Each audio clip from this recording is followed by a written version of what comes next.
sanction or accountability encourage him to invade Ukraine in February 2022. Finally, so accountability and leadership responsibility.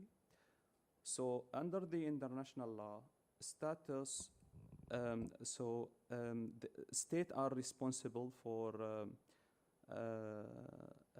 violation committed by members of their armed forces or person or identities authorized by states, and must open investigation and commit to pay full comprehensive to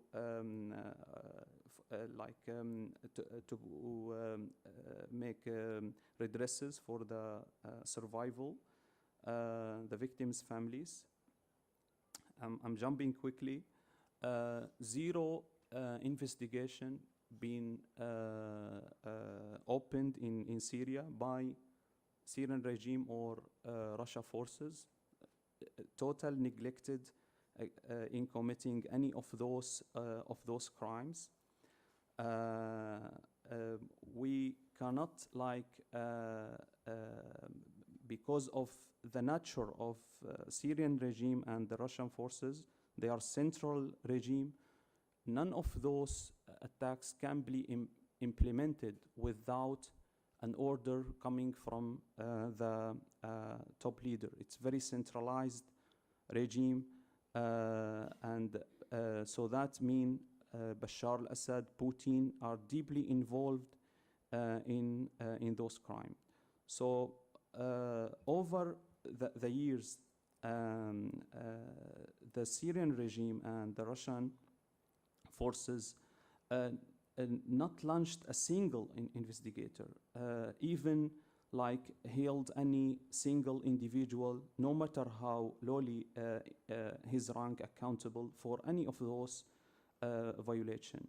Indeed, instead of investigation and punishing perpetrator of these heinous crimes, the Syrian regime promoted and rewarded dozens of those involved in these violations because they had demonstrated strongly loyalty to the Syrian regime. This impunity and this immunity for the perpetrator of violation by the leaders of the Syrian regime and Russia and the local and the jurisdiction in Syria is paralyzed, in addition to the abject failure to the Security Council and the international community to protect civilians and stop crimes against humanity in Syria. ICC can prosecute the perpetrator, but the Syria and Russia does not ratify the court charter. Therefore, the Security Council must refer the situation in Syria to the ICC, and that's not happened, and that will not gonna to happen, especially after Russia interfered military in Syria in 2015.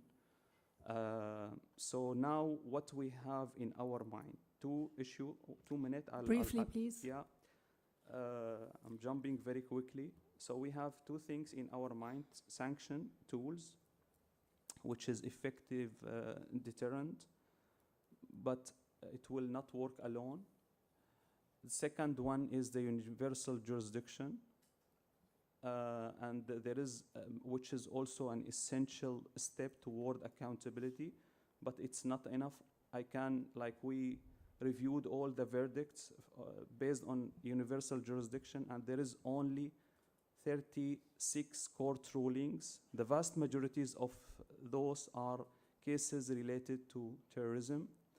So I think that sanction and universal jurisdiction are limited impact on accountability process, and I believe that we should not limit accountability to the judicial track only, as the concept of accountability is much broader, and I believe the biggest form of accountability that Syrian regime can't be exposed is a serious advancement to the political process that will lead to a transitional movement Without this transitional movement, it will be no peace or stability in Syria. Thank you so much. Thank you for this very rich presentation with lots of charts and information and data. I know your center has worked very hard, Ustad Fadel Abdul Ghany, and those who are interested in getting the most updated information, they can get in touch with you through the Center for Conflict and Humanitarian Studies. Your presentation has made it very clear that zero accountability is actually the main cause for about 300,000 civilian deaths that has gone unpunished. So let's turn to Kiev with our very special guest, Ms. Oleksandra Matviichuk. She will be highlighting the other picture, which is also grim, with a little bit of hope for accountability through the major arrangements made recently. Thank you. The floor is yours. Dear colleagues, thank you very much for providing me a floor. I would like to start and express my solidarity with the Syrian people. When I heard this enormous amount of crimes, which was described by the previous speaker, I know that it's not a numbers, it's a human lives. And I want to say that as a human being, I understand your pain, and I'm inspired by your constant effort to restore justice for the victims of the international crimes which is committed in Syria. My name is Oleksandra Matviichuk. I'm Ukrainian human rights defender. I have been documenting war crimes since this war started, because Russia invaded Ukraine not in February this year. Russia invaded Ukraine in 2014 with occupation of Crimea and part of Donbas. And since that time, we have been documenting war crimes, and I personally focus on the practice of illegal abduction, torture, murder, sexual violence, and other kinds of offenses against civilians. But when the large-scale invasion started in February this year, we understood that we probably will face with a much more numbers of crimes. That's why we restore our initiative, brought up several hundreds of volunteers, and now we jointly documenting war crimes across the country and gather testimonies of the victims of these crimes. Together with other Ukrainian human rights organizations, we joined in one initiative, which is called Tribunal for Putin initiative.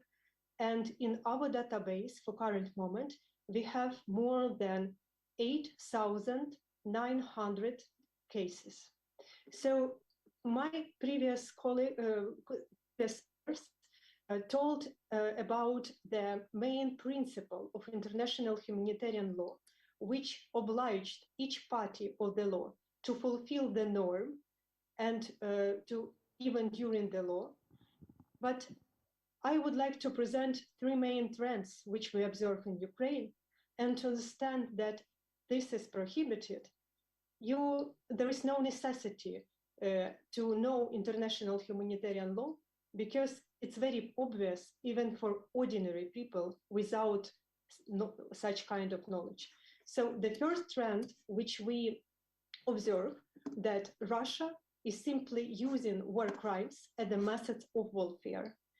And such actions are not justified by any military necessity.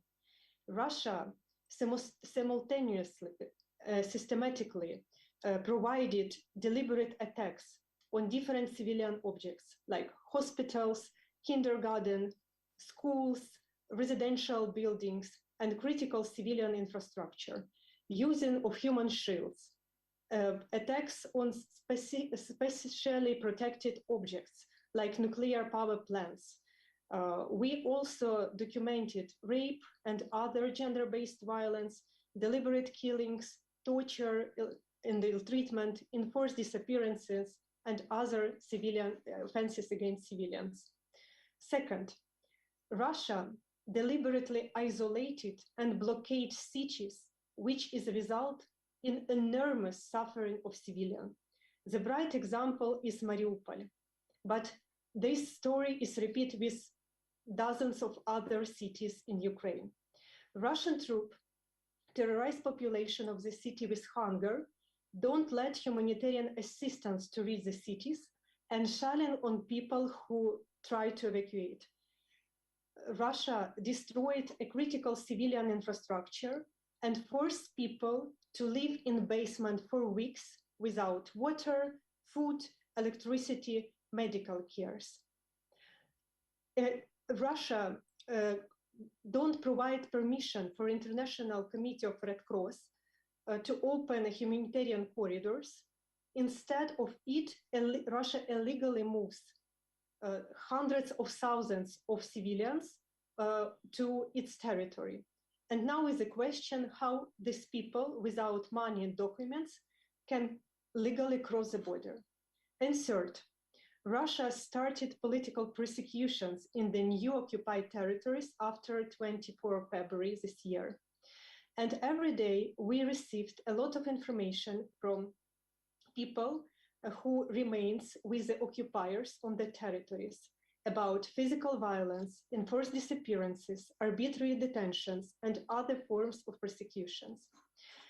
It's a military tactics to identify and to liquidate the ability to provide even peaceful resistance. That's why in our database, there are a lot of people who are representatives of local authorities, journalists, human rights defenders, civil activists, volunteers, religious leaders, famous art leaders, etc. But also in some territories, Russia organized not only political persecution, but a terror. And it's very visible when you go into details what happened only for several weeks in cities and settlements in Kiev region, when Russia tried to circle Kiev and occupy the capital of our country.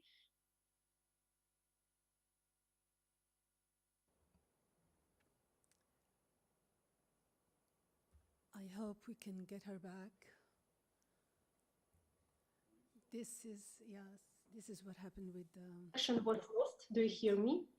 Yes, we do. Please go ahead. Sorry, I will repeat the last sentence that in this Kiev region, for example, Russia organized a terror. And when you saw this picture from Bucha, where people were lay on the ground and they were shooting to death without any distinctions who they are, like combatants or civilians, where any distinctions what kind of civilians they are, like journalists or local authorities or like ordinary farmers. You understand that you face with a terror against civilians. And several conclusions in this regard of these tendencies, which I tried to describe in my speech.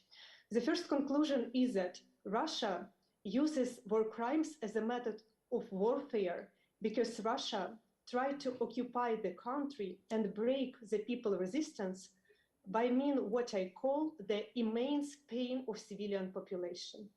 That's why we have such huge level of cruelty and some enormous amount of people who are suffering.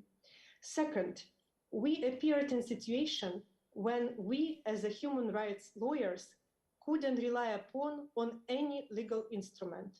All my knowledge of international humanitarian law, all my experience to work with UN system, Council of Europe system, OSCE system, couldn't provide me opportunity to release even one single person from captivity. The law is not work at all when we speak about Russia.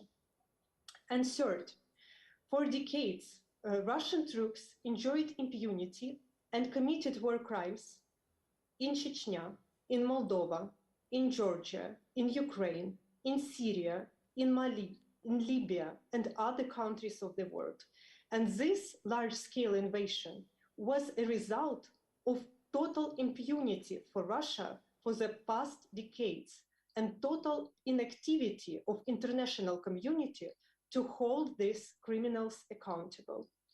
So now I think we have a historical task to break this circle of impunity and to stop Russian troops to committed crimes, not only in Ukraine, but in other countries of the world. And that's why Ukrainian human rights defender promotes the idea of creation international hybrid tribunal.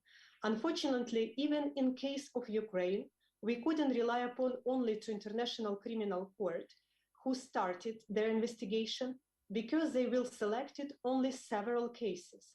And the question on the table, how to provide effective justice to all victims of dozens of thousands international crimes, which is committed even for current moment.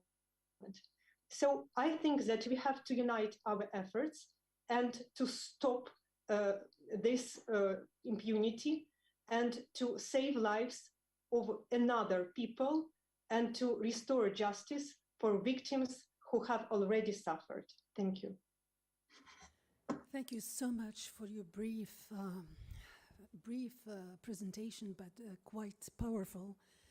The picture, as I said, is very grim, although in the case of Ukraine, there has been an international effort to move forward and to make it clear that the regime of Putin would not go unpunished. But as you said, the law is still not working because international hasn't been enforced, unfortunately, whether in Syria, Ukraine, or Palestine, or other regions. I think the issue that has been raised all over is the issue of accountability. And zero accountability leads to all the crimes that we have listened to. So before we move to the question-answer section, I believe that the ambassador of Ukraine and probably the ambassador of Syria may have a few words, and please take the floor. And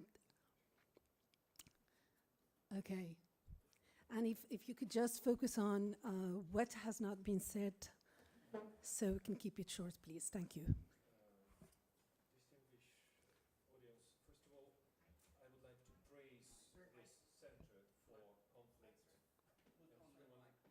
Oh, okay, yes. Distinguished audience, I would like to praise the Center for Conflict and Human Studies for choosing such a topical theme for the discussions, since the issue is of the great importance for the future of the humanity. The question is whether we will slide down to the abyss of violations of the perpetration of crimes, violations of human rights, in fact, into the mid-ages, or will at this point turn to the future. I would also praise the speakers for kind of very detailed and comprehensive information. It is a difficult task for me to add something, but as a former military, I would like to point out also few issues which are inseparably connected with the topic of the today's session. First of all, I would kindly request to think whether it is the indiscriminate use of the weapons or it is deliberate use. I would shift the emphasis of the discussion for the deliberate use of the military power. Why? In both cases, in both countries, and in a lot of countries through all over the world, the main perpetrators are the Russian troops. I think that if we will more carefully analyze the figures of these victims and we'll try to attribute them to the Syrian regime or to the, no, Syrian, better to say to the Assad regime, sorry, this is a cliche, to the Assad regime or the Russians, I think we have to change the figures and much more of that victims should be attributed to the Russians, since they simply use the labeled with the Syrian regime, Assad's regime aircrafts by the use of their own pilots. It's also was not once taken. But the terror was chosen by the Russians as the means of warfare due to the certain reasons. First of all, the low quality of their army. They can do nothing but kill. They can do nothing but either fight against the people without arms in their hand, as it is in Syria, or trying to, if I may, to kill the enemy by the dead bodies of their own soldiers. This is the tactic of 19th century, 18th century, but not the 21st century. Low quality of their weapons. Indeed, they are using the sophisticated weapons like the cruise missiles, but they already have the shortage in the stocks. Some of them, a lot of them, in fact, at the Ukrainian territory were intercepted and eliminated. And now they are taken from the old stock of the 60s, of the 70s, the old Soviet rocket systems to be used with the coefficient of the deviation up to kilometers, up to 100 meters, which was which is making this arm no less harmful, but much more harmful for the indiscriminately chosen targets. Another issue of their military and political tactic. This is a unification between the policy, propaganda, military actions, and terror at the temporary occupied territories. They are acting such due to the understanding of weakness of the international institutions, and this weakness, in a great extent, could be explained by the role, absolutely groundless role, of Russia in the United Nations. In fact, Russia, as a Russian Federation, has never been elected as the member state, and has never been. If we will open the UN chart, we will see Soviet Union. And just to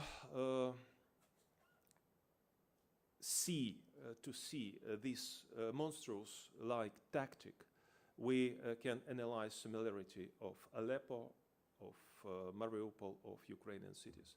Plus to that, the total neglect, not only for the life of their own soldiers.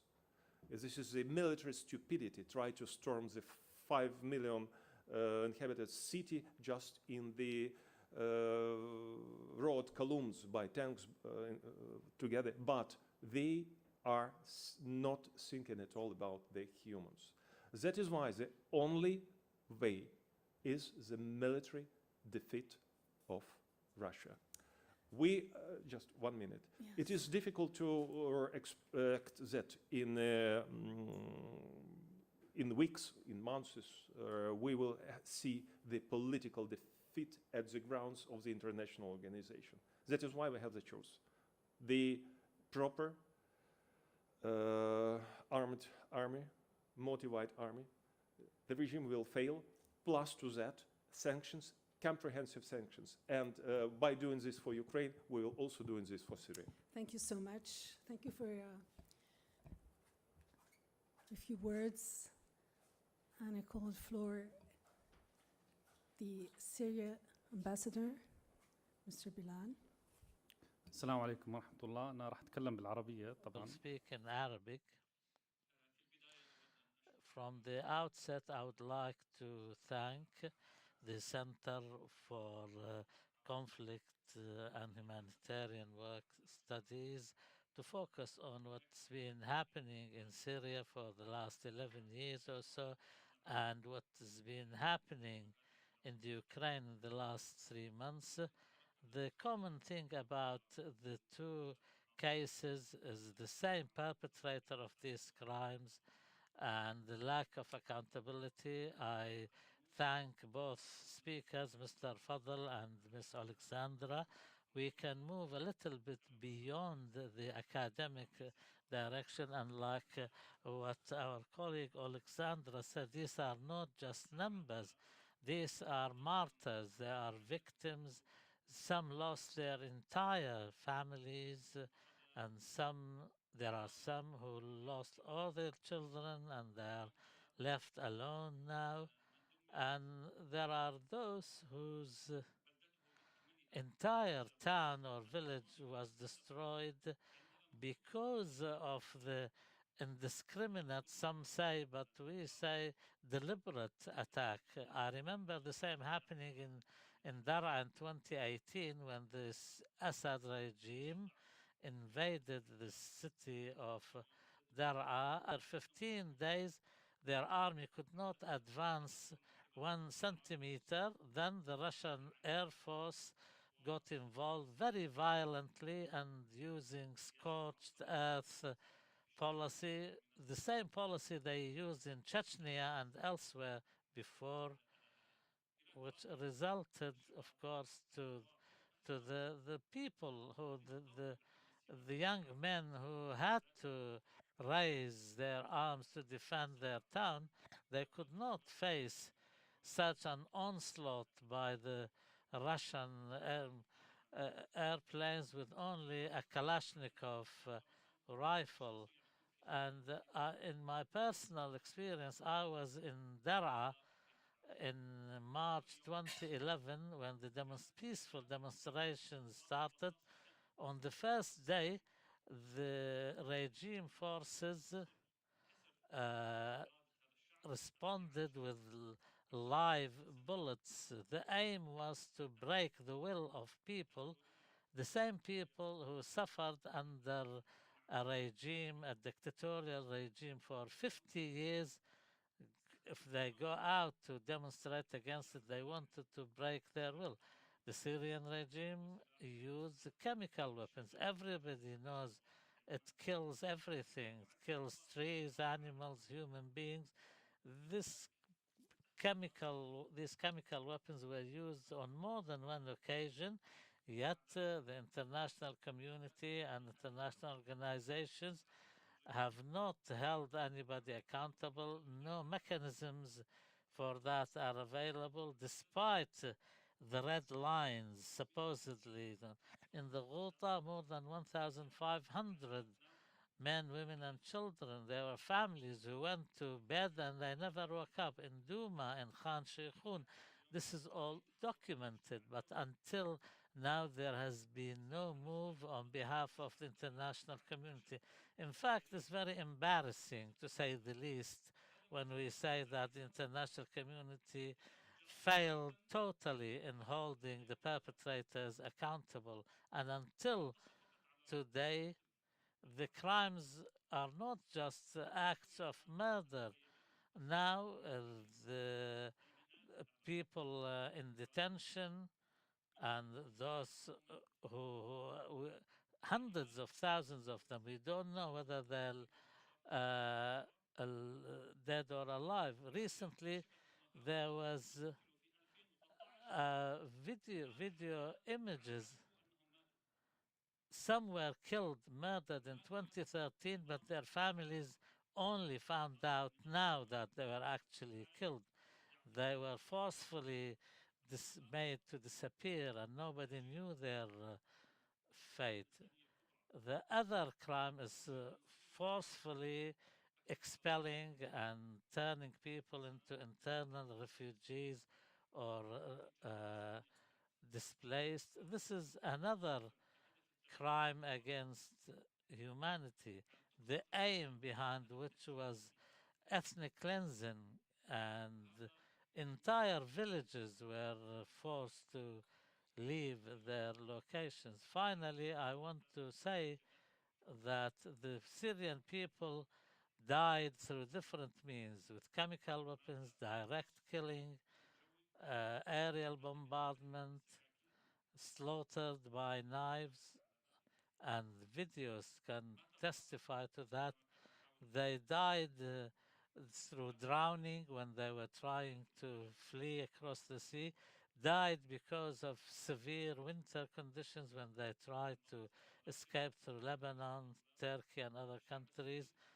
But we would like to remind everybody that the Syrian people still insist on their freedom, and they will never bulge, they will never go back, not even 1 inch. And with the help of God, we would continue our struggle to achieve our legal and legitimate rights fully and comprehensively. Thank you, Your Excellency. شكرا لك على هذه الإضافة، وأضفت إلى ما سمعناه من الشهادات والإحصائيات والمعلومات المعمقة. Forced mass displacement as one of the results of the indiscriminate and targeted killing of civilians. Now we can open the floor for questions. We can take the questions in Arabic and English. The answers would be English.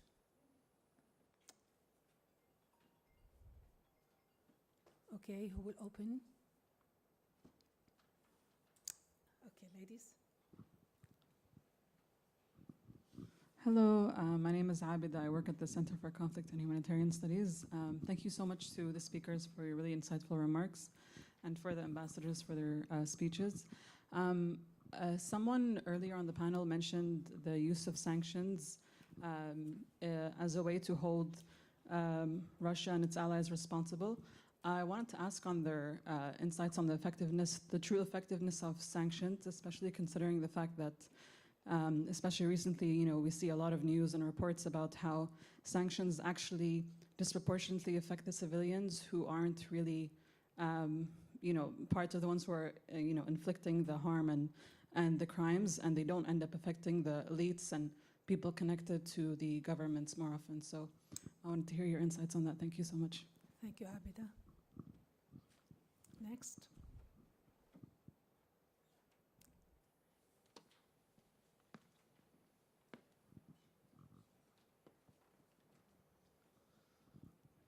Thank you so much for the presentations. My question is about actually... Can you please introduce yourself? Sorry. My name is Mushfik. I'm from United Nations, International Organization for Migration. So my question, the wars that happened for last years and ongoing wars have showed that it's not only a crisis in this region, but actually the world is going through the crisis. And the international organizations failed to prove themselves as well. So they are in crisis as well. So we saw that the United Nations is not in a position to make a decision. We saw the crisis in the European Union. Even we witnessed the crisis in NATO, and so forth and so on. My question to you, the representative of the civil societies, so how do you see your role in a world where the significance of international organizations are decreasing? And do you think that it is a beginning of the new order where the nation states are the primary and the only actor? Thank you. Thank you. We'll take another question. I think someone next to... Right. Okay,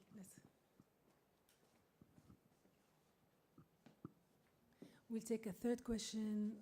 get some answers, and then we can come back for a second round.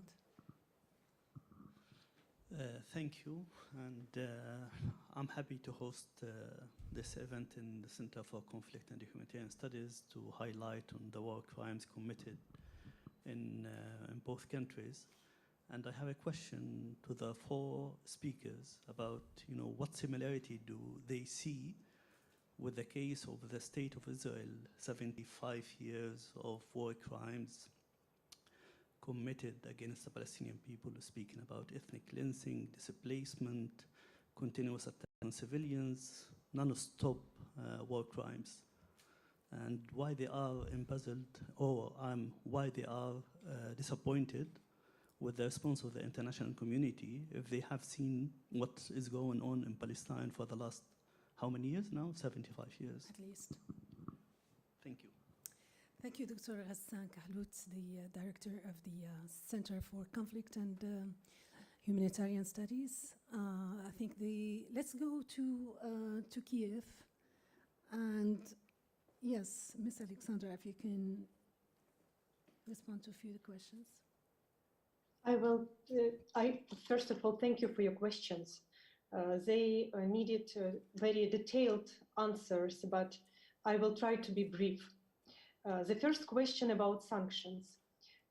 We have to understand that sanctions is only one of instruments how to influence to the situation. And this is not a solution for everything. And in order to use this instrument effectively, we have to understand what the goal of the whole strategy and this component particular. For current moment, when we speak about Ukraine and our promoting sanctions against Russia, we ask for such level of sanctions which can stop the ability of Russian economy to feed this war. And that's why we constantly asking international allies to cut all Russian banks from SWIFT, not several, but all, to stop trading with Russia with energy supplies, because Russia had a profit from this war. The price for energy supplies increased in 3 times, and this provide new money for Putin's regime. So also we have to understand that sanctions is not substitute to justice. We can put people who severely violate human rights in Magnitsky Act and frozen their assets and stop their ability to travel to European countries and other countries of well-developed democracies. But we also have to find a way how to hold these people who committed severe human rights violation accountable on personal level, because criminal responsibility is individual. Second, question about international organizations. I will start with my personal story. Last year, I was nominated by Ukraine to be a member of UN Committee Against Torture. And it was a voting for more than 160, if I'm not mistaken, countries who have elected the members of the committee. From my region, Eurasia region, it was 2 candidates. I'm from Ukraine and another expert from Russia. 1 week before this election, it was a huge scandal with torture in Russian Federation, where the cruel scene of rape were emerged in the internet, which show that torture is institutionalized practice in penitentiary system of Russia. But countries voted yes for expert from Russia and not for me as a human rights defender from Ukraine. So what I want to tell, when we speak with UN, with Council of Europe, with OSCE, what they can do in order to stop these atrocities, or to at least to make the frozen effect for their brutalities. And they answered, we can do nothing, like it's a guilt of Russia. I think it's not the right answer. I have no doubt about Putin's regime, but maybe something wrong with the world and the international architecture of peace and security, where Putin can invade Ukraine and for months committed atrocities, and nobody can stop it. So maybe something wrong with this international architecture, which is laying now in ruin, like Ukrainian Mariupol. And I think that we have to be very honest, that we have to start the process of reforming international organizations. And third, when we speak about human rights violation, my answer is very simple. I am a human rights defender, and I'm not on the side of some concrete country or parties or allies. I'm on a side on people whose rights are violated, regardless who committed these violations. Thank you, Oleksandra. Yes, Fadel. Thank you very much for questions and for comment. There are many. First of all, I wrote at the beginning of Russia invasion in February 2020 that Ukraine stood beside the Syrian people and voted for the Syrian sake in all of the UN security, in all of the UN Human Rights Council. So we need to stood beside Ukraine. That's just I forget to mention that. And I'm totally agree with the ambassador that, and that's written in my paper, but due the pressure from the moderator, and I'm willing to share the paper with the center. They can share it with you as well. That yeah, indeed, those are deliberated and intentional attack. Why is that? We always as a documenter is seeking for evidence. We recorded a repeated attack on vital centers like hospitals, civil defense centers, schools. Those repeated attack on those specific centers indicate that these unlawful attack were deliberated, and there is inevitability they will lead to other types of violations. So this destruction is actually an aim itself in order to generate other types of violation, like the shilling, the deliberated shilling or the indiscriminate shilling. For sure they will lead to destruction, killing, injured, loss of properties, forced displacement, and spread panic. And those also consequences are deliberated. Both of them. So that we have 13 million Syrian displaced internally and refugees. The next point is that for sure Russia doesn't care at all in following any customary law or and they are implementing only power and veto, and even they are using, and they are violating the UN Charter. They are using veto and I'm arguing that in the Russia in Syria and in Ukraine as well. Russia and there is a debate in law about that, because Russia is being a party in those both conflict, and at the same time they are using veto for their own sake. Regarding the sanction, and sanction is a huge topic, and I think it's worth to have a specific lecture and to talk about Caesar law and maybe dealing with sanction,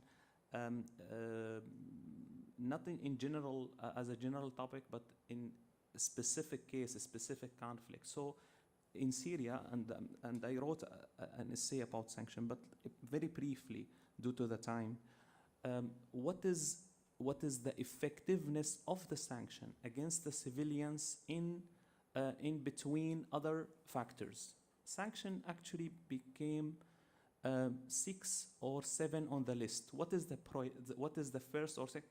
13 million displaced out of Syria. That smashed the economy. then the looting from Assad regime, spending the expenditure for the military sake, and all of, so there is like many factors before effectiveness of the sanction. Sanction also, of course, will, so that I'm saying it should be not the only tools. We need to build on sanction, and we need to build on the civil society, and that leads me to the other question. We need to build on the civil society work and on the UN investigation on human rights to achieve the solveness of the conflict itself. So that I'm saying this need to pressurize the international community to end this conflict via a political process, and that will also via, of course, transitional period path. The next question talking about what is the rule.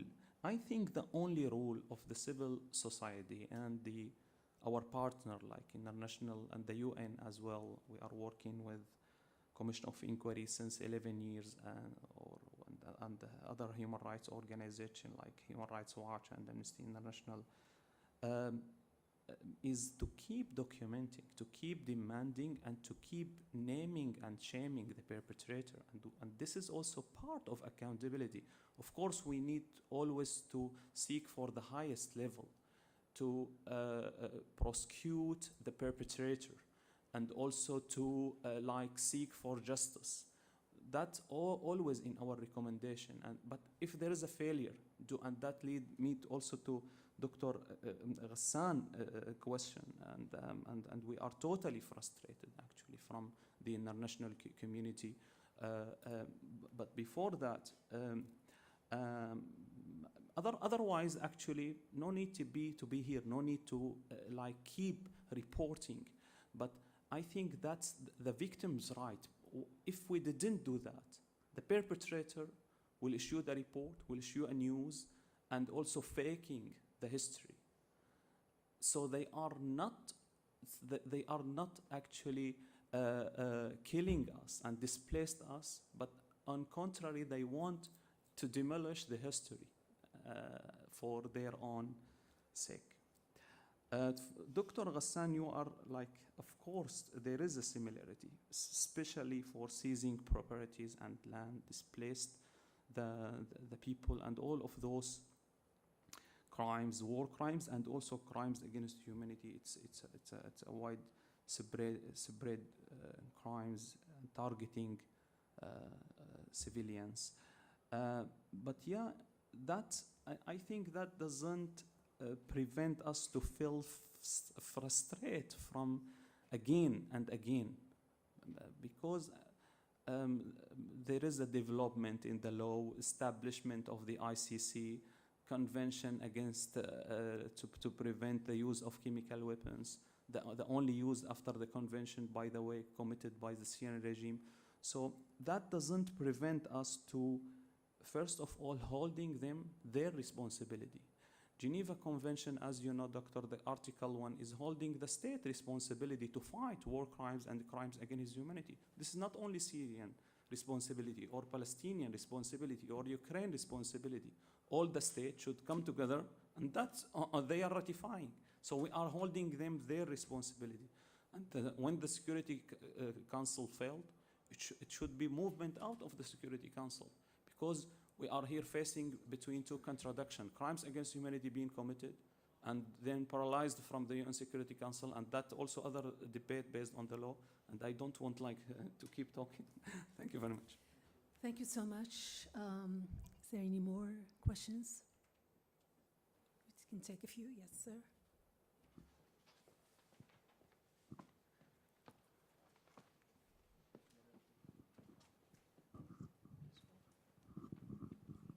Hello, hi. Just a quick question. When we, Mohammed, humanitarian and aid development worker. Speaking of the UN Security Council, United Nations Aicha used to do deconfliction for certain humanitarian let's say, hospitals or medical points. What I want to ask, in Syria, they were bombed by the Russians, although they were deconflicted. I want to ask if the same happened in Ukraine. That's it. Okay, thank you.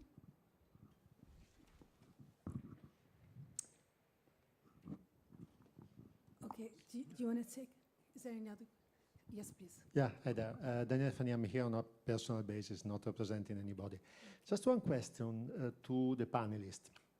It has been put a lot of emphasis on accountability and responsibility, and probably looking back in history, the most striking example of accountability of something similar could have been the Nuremberg trial after World War II. And there has been also some other, if you want, smaller.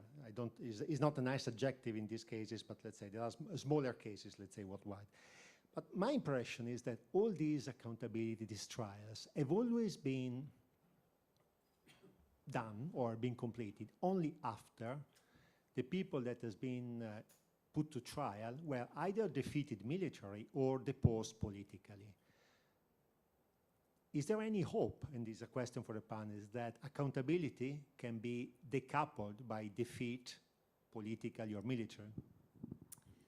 Thank you, and I think we will stop here. Yes, can you take this question? One of these questions. Yeah, sure. And thanks for highlighting the confliction mechanism and the failure of that in spite of like lots of hospitals and medical facilities being on this list, and in spite of that it's been attacked by the Russian forces. About Ukraine, I'll leave the answer to my colleague. Regarding the accountability, and I agree with you. It's right that all the cases, like almost all the cases, been implemented after or after willing political will from maybe outside of the conflict parties. It's never been solved by the conflict. All the conflicts taught us that the solution coming from outside. Otherwise, the parties will never ended, because they plus and positive and negative, so 180 degrees. But to be honest and frank with you, and I don't think that it will be a solution also before defeat or without and interfere and put the both parties together and to impose like a solution and pressure like this solution to be implemented. But if that happened, I think this is a movement from totalitarian, almost a dictatorship regime toward like a little bit maybe better stage. So this is a movement to change, I think that the Syrian population is now became more engaged in a political life, and they are far much more aware about their rights. So they will fight for that in any future regime. Thank you. So let's close the remarks with you, Oleksandra. Thank you for your questions. First questions, regardless deliberate attack to international organization who provided assistance. I will start with a fact that international organization immediately after evacuation, after Russian invasion, evacuated their staff from the dangerous zone. And this is something which need to be rethinking in future, because they left us alone. And it was ordinary people, not international organizations, who rescued their life to provide humanitarian assistance to isolated cities, to help people who traveled in the rubble of ruined residential buildings, and do a lot of other work. So is a question, why international organizations were not prepared to fulfill their duties. Why international organizations, when in March this year, we published an open appeal, which was signed by dozens of human rights organizations, and asked them to return and to be with us, to provide a field work, not from Geneva, Berlin, Vienna, or other safe places, but from the ground, to ensure international presence for current moment in occupied territories, don't respond. So it's a question to international organizations, and I must also try to emphasize to very interesting report. I have not opportunity to in details to go beyond the methodology.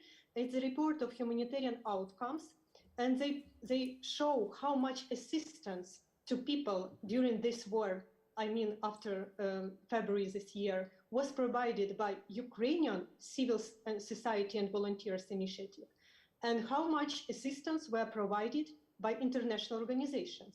And I must admit that the difference is very huge, especially consider that fact that civil society and volunteers initiative, according to this report, have only 0.003% of all international assistance, which was supposed to be obtained by Ukrainian people. And second, I think that the question about accountability, not after when some countries who provide such crimes of aggression were defeated, it's a challenge. And this challenge have a historical character. And I think that we have at least a chance to stop this circle of impunity.